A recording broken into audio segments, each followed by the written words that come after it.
Today we're talking about the 2019 Hague Convention, which was ratified by the United Kingdom to allow the recognition and enforcement of cross-border judgments. Back in June 2021, so 6 months after Brexit, we published our article, How to Enforce Civil and Commercial Judgments After Brexit, which explained and concluded that the United Kingdom had basically no solid legal framework in place to efficiently recognize and enforce civil and commercial judgments handed down in a European Union member state. The opposite was true too, whereby UK civil and commercial judgments became difficult to recognize and enforce in any member states of the EU post-Brexit. So without the 2007 Lugano Convention, which the UK has still not joined, the default position after the Brexit transition date of the 1st of January 2021 was that jurisdiction and enforcement of judgments for new cases issued in the UK would be determined by the domestic law of each UK jurisdiction, i.e. the common law of England and Wales, Scotland and Northern Ireland, respectively. Supplemented, this domestic law of each UK jurisdiction, supplemented by the Hague Convention dated 30th of June 2005 on choice of court agreements. Quite a dreadful tableau, if you ask me, not at all conducive to efficient and smooth enforcement of EU judgments in the UK and of UK judgments in the EU. However, a ray of hope is now shining on the whole area of enforcement of cross-border judgments because the UK recently ratified the 2019 Hague Convention. So what changes and when and how? Let's have a look at a short history and rationale for the adoption of the 2019 Hague Convention. With ever-increasing globalization and the growth of cross-border interactions of all kinds between civil and commercial parties, disputes are an inevitable occurrence. In the 1990s, the Hague Conference on Private International Law recognized that an effective and smooth regime for international transactions would require tools that enable swift and uncomplicated recognition and enforcement of foreign judgments. So this Hague Conference on Private International Law is abbreviated to HCCH, Hague Conference on Private International Law, HCCH. In the sphere of arbitration, the quintessential instrument that facilitates the recognition and enforcement of foreign arbitral awards is the 1958 New York Convention, the New York Convention. The HCCH initial aim in the 1990s was to create a counterpart to the New York Convention that would enable straightforward recognition and enforcement of foreign judgments. However, the endeavor proved rather unsuccessful initially due to a lack of consensus on an array of divisive issues. Consequently, the HCCH's ambition had to be curtailed so that the HCCH temporarily is settled to adopt the Hague Convention dated 30th of June 2005 on choice of court agreements. The aim of the 2005 Hague Convention is to ensure the effectiveness of choice of court agreements by commercial parties, as well as to facilitate recognition and enforcement of judgments rendered under such agreements. The HCCH hence viewed the 2005 Hague Convention as an important achievement, but one that required additional building blocks. In 2011, the HCCH opted again to look into the possibility of drafting a global instrument on matters relating to jurisdiction and the recognition and enforcement of judgments in civil and commercial matters. Eventually, the lack of consensus on divisive matters was overcome, and the much needed additional building blocks were finally added in the form of the convention dated 2nd of July 2019 on the recognition and enforcement of foreign judgments in civil and commercial matters.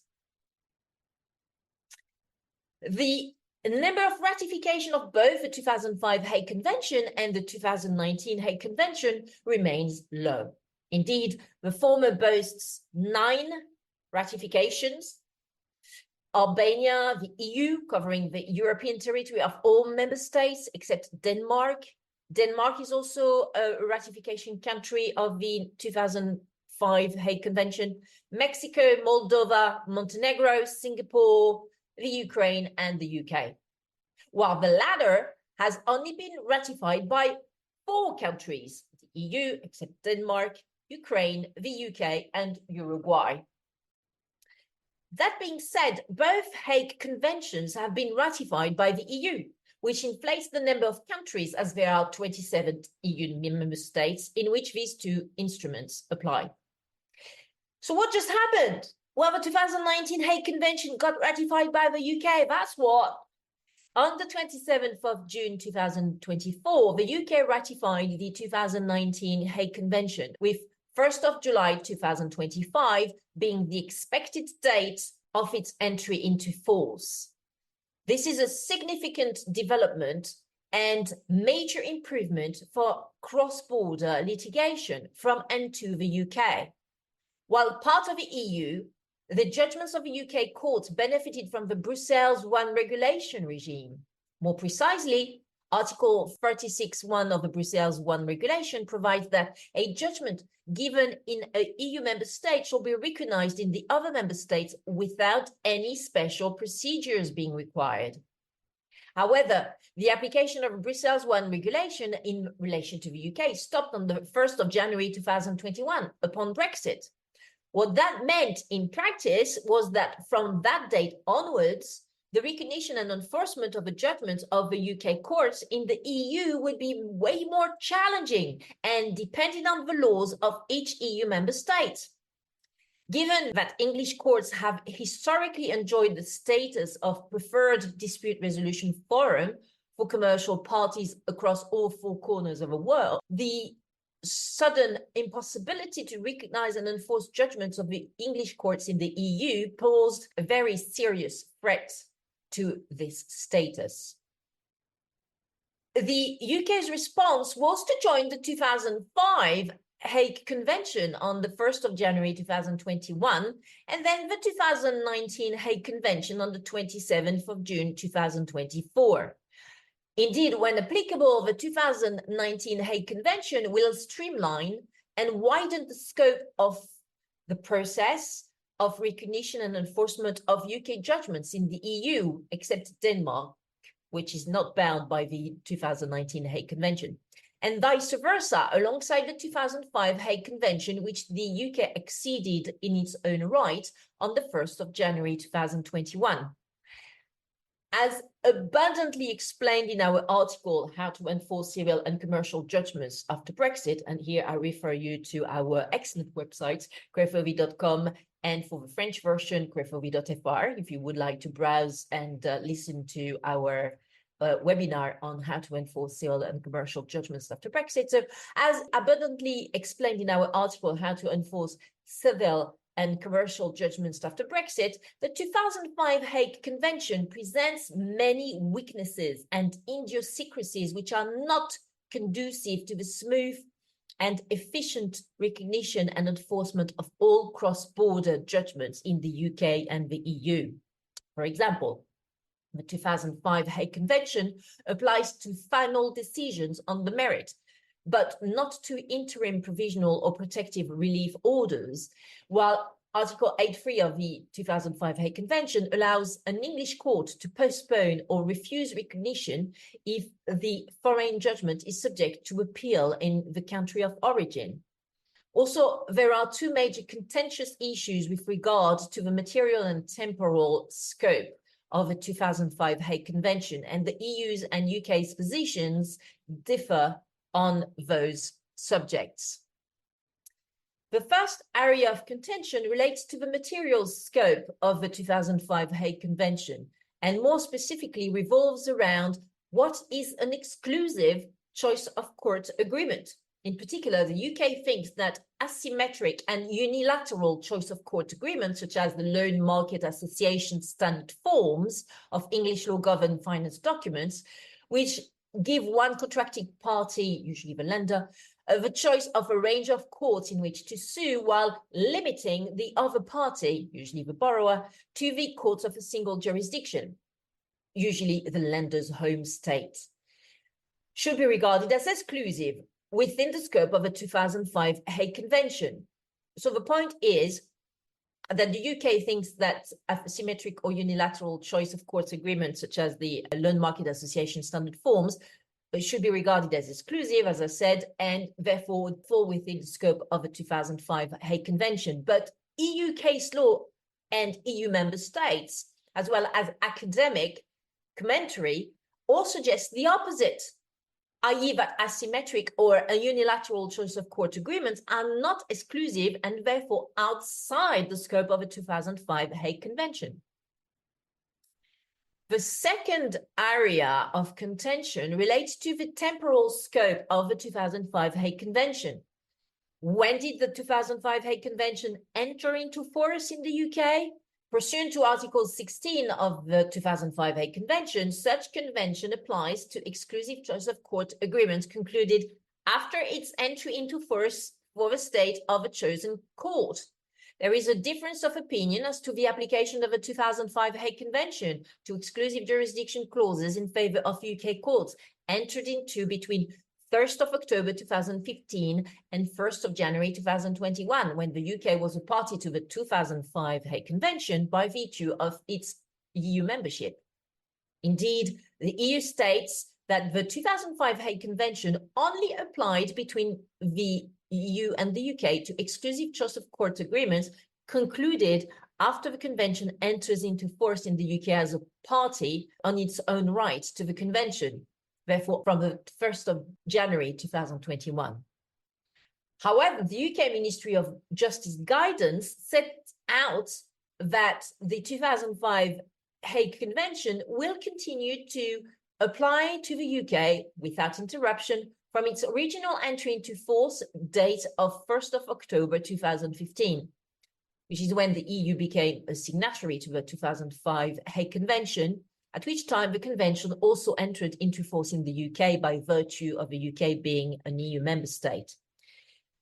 So how can the 2019 Hague Convention iron out those differences in views between the EU and the UK and ensure that most, if not all, cross-border civil and commercial judgments can be recognized and enforced on both sides of a channel without any hiccups?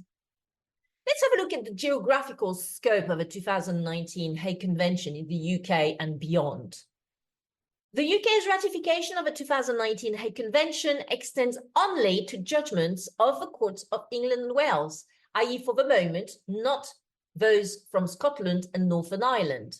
However, transcripts of the UK Parliament discussions from the 21st of May 2024 suggest that ratification is going to be extended further, since the Northern Irish and Scottish administrations appear to support the 2019 Hague Convention. Under the 2019 Hague Convention, a judgment which is handed down in one contracting state, provided certain conditions are met and specific exclusions not met, can be recognized and enforced in another contracting state without the courts of this other contracting state reviewing the merits of a case, unless it is manifestly incompatible with the public policy of the other contracting state. So if a party issues a claim in the courts of England and Wales after 1st of July 2025, under an agreement that contains a non-exclusive or asymmetric jurisdiction clause, then the judgment will be enforceable in the EU subject to the provisions of the 2019 Hague Convention. The 2019 Hague Convention will apply to judgments in civil and commercial proceedings, for example, where the contracting state in which the judgment is handed down is also the place of performance of contractual obligations or the place of administration of a trust. However, for states such as Switzerland, Norway, and Iceland that have not ratified the 2019 Hague Convention, domestic private international law rules will continue to apply to the cross-border recognition and enforcement of judgments from the English courts. Some of the key provisions of the 2019 Hague Convention relate to the recognition and enforcement of judgments in civil and commercial matters. And while the terms civil and commercial are not defined in the 2019 Hague Convention, they will have to be approached from an autonomous perspective, given that Article 20 requires that the convention be interpreted by observing its international character and the need to promote its uniform application. Article 1.2 of the Hague Convention from 2019 makes clear that the convention shall apply to the recognition and enforcement in one contracting state, i.e. the requested state, of a judgment given by a court of another contracting state, i.e. the state of origin.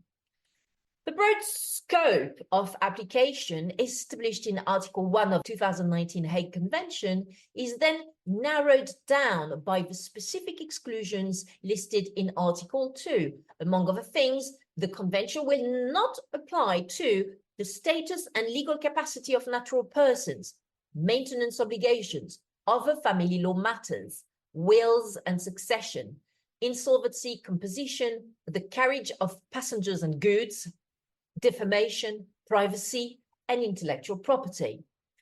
Interim measures are also explicitly carved out from the definition of judgment, meaning that the 2019 Hague Convention cannot be used to enforce interim injunctions, for example, freezing orders. That issue with the 2005 Hague Convention is still not sorted about interim orders, still not sorted with the 2019 Hague Convention. Once the judgment is found to be within the scope of the 2019 Hague Convention, Article 4 comes into play by providing that the judgment rendered by a court of one contracting state shall be recognized and enforced in another contracting state, with the court in the latter contracting state not being allowed to review this judgment on merits beyond what is necessary to apply the convention. Article 5 of the 2019 Hague Convention puts forth an exhaustive list of jurisdictional filters or eligibility criteria, such as the habitual residence of a person against whom the recognition and enforcement of a judgment is sought. If a person in question was habitually resident in the contracting state at the time at which they became a party to the proceedings before a court of that contracting state, so the state of origin, then this factual scenario will serve as a jurisdictional filter that triggers the obligation on the part of other contracting states to recognize the ensuing judgment. Indeed, these jurisdictional filters, such as the defendant's habitual residence, principal place of business or branch, agency, or other establishment, can be described as connecting points that tie the case and the judgment to the contracting state, from which the judgment originated, in a way to trigger the obligation on the part of another contracting state to recognize it. Article 7 of the 2019 Hague Convention provides for grounds to refuse or postpone the recognition and enforcement of judgments, even though they fall within the scope of the convention and have a relevant jurisdictional filter. Indeed, Article 7.1 allows, but does not make it compulsory, for a court to refuse recognition and enforcement of a judgment obtained by fraud, or which contravenes public policy of a court's requested state, or which is not enforceable in this state of origin, for example. Meanwhile, Article 7.2 of the Convention provides that a court may refuse or postpone recognition and enforcement of a judgment in a parallel litigation case that is also pending before the courts of a recognizing contracting state, i.e. international lis pendens. There's actually a description, definition of lis pendens on our article, which is published on crefovi.com, and also the French version on crefovi.fr, so don't hesitate to have a look at our websites. Some of the key provisions from the 2019 Hague Convention relate to documents and procedural rules. The party seeking recognition or enforcement must provide a certified copy of a judgment and a certificate from the court in the state of origin confirming the judgment's enforceability. Translations into the language of a requested state may also be required. The 2019 Hague Convention provides that the procedure for recognition and enforcement is governed by the law of the requested state, but that the court of the requested state must act expeditiously. In England and Wales, the procedure for recognition and enforcement is set out in Rule 74 of the Civil Procedural Rules. This Rule 74 was recently amended to facilitate the implementation of the 2019 Hague Convention, and the amendments will take effect on the 1st of July 2025. To conclude, the ratification of the 2019 Hague Convention by the UK is definitely a step in the right direction to restore English courts as some of the most efficient in the world and to simplify and expedite the process of recognition and enforcement of judgments between the contracting states. But this ratification of the 2019 Hague Convention only partially addresses the enforcement gap left by the UK's departure from the EU. In particular, the ending of the applicability of a 2007 Lugano Convention, applicable to the states from the European Free Trade Association, EFTA, so that's Iceland, Liechtenstein, Norway, and Switzerland. So the ending of the applicability of the 2007 Lugano Convention, applicable to the states from the EFTA, remains unaddressed, at least for as long as these EFTA states are outside the Hague framework. So which dispute resolution process will have the upper end when the 2019 Hague Convention enters into force in England and Wales between arbitration and litigation? With the adoption of the 2019 Hague Convention, and now that the UK and France will both be covered by the convention, two contracting states whose capital cities, London and Paris, are the two powerhouses of international arbitration, can the application of the 2019 Hague Convention have a direct or indirect impact on international arbitration cases? No, since Article 2.3 of the 2019 Hague Convention provides that this convention shall not apply to arbitration and related proceedings. But can the 2019 Hague Convention be a game changer in the sense of increasing the attractiveness of litigation at the expense of arbitration in the domain of international commercial disputes? Not really, because arbitral awards are still easier to enforce thanks to the New York Convention. And since commercial parties also value the possibility afforded by arbitration only for the parties to choose their own decision maker.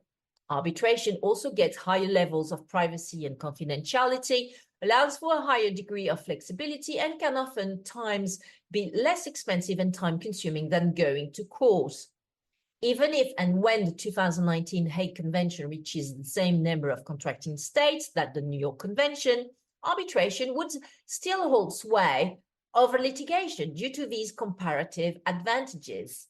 Moreover, while the 2019 Hague Convention does make the movement of court judgments across borders significantly less cumbersome, it is still a far cry from the liberal regime created by the New York Convention. Given the 2019 Hague Convention's reliance on jurisdictional filters, to amplify the conditions required for a judgment to be recognized and enforced, there will always be a higher likelihood on average that a court judgment will narrowly fail to satisfy the requirements of the 2019 Hague Convention than it will be for an arbitral award not to successfully pass the enforceability test that is the New York Convention. Thank you so much for listening. We are so glad that you are back in line with us for this podcast. Don't hesitate to like our podcast, Lawfully Creative, on Twitter, on LinkedIn, Instagram, YouTube, and Facebook. We are everywhere on social media. So it's Lawfully Creative, which is produced by our law firm Crefovi, and I am the host, Annabelle Gauberti. So thank you so much for now, and I shall be back in touch with you soon.